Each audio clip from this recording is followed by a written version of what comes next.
Today I'm making wild plum jam. I've got maybe a half gallon of plums right here. I have rinsed them well. I'm going to pour them into this pot. I'm going to add a little water to the pot, and I'm going to let these plums simmer until they're nice and soft. So I've added 2 cups of water to the pot, turning my burner on medium-high. Put a lid on this. I'm going to let that simmer until the plums are tender. I have let the plums cool down, and I have removed all of the seeds. I have the jars and the lids sterilizing. If you're enjoying this recipe, would you follow South Alabama Cooking and like and share the video? Thanks, y'all. I have 6 cups of plum pulp in this big pot. I'm going to add 1 package of Sure Gel.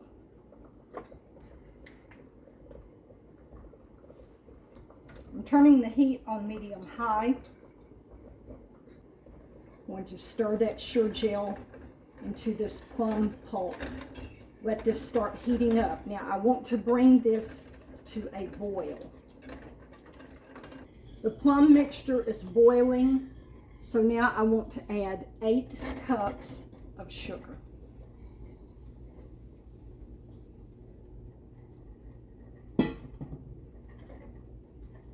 Okay, let me get that sugar mixed in good.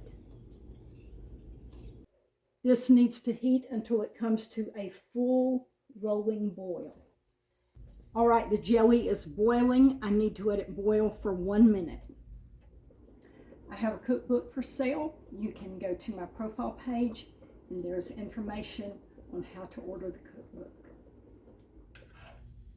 Now I'm going to skim all of this foam off of the top of the jam. Now I'm ready to ladle up the jam into the jars.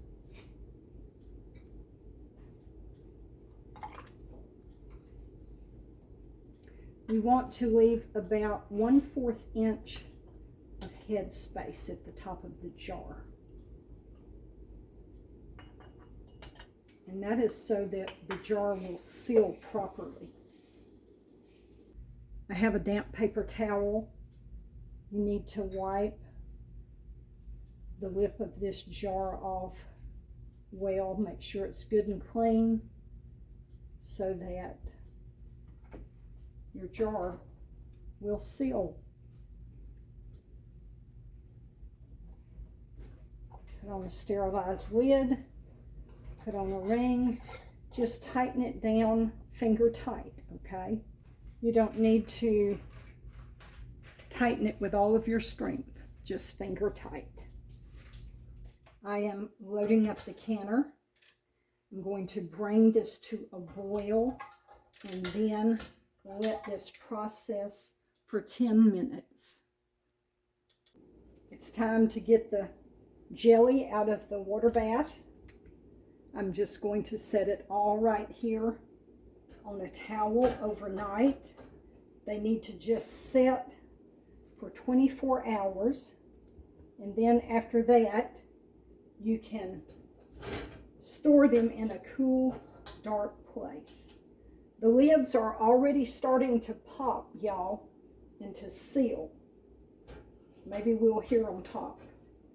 I've already heard 2 of them pop. There went one. Did y'all hear that?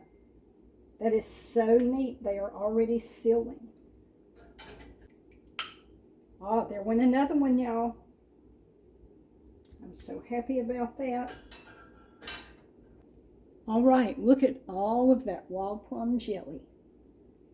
That is going to be delicious, y'all. Now, Carla and I, we don't eat a lot of jelly, but I enjoy making jellies and jams. and I give them away for gifts to my friends and family. I didn't have enough jam to fill this jar up completely.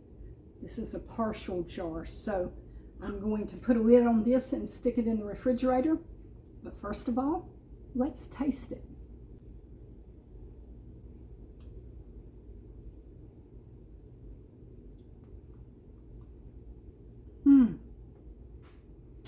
Y'all, that is wonderful. It's sweet, of course, because it's got the sugar in it. But these wild cherries are a little sour, so that gives this jam a little bit of a tang. Really good, y'all. All right, y'all be good out there. I'll see you next time with another great recipe.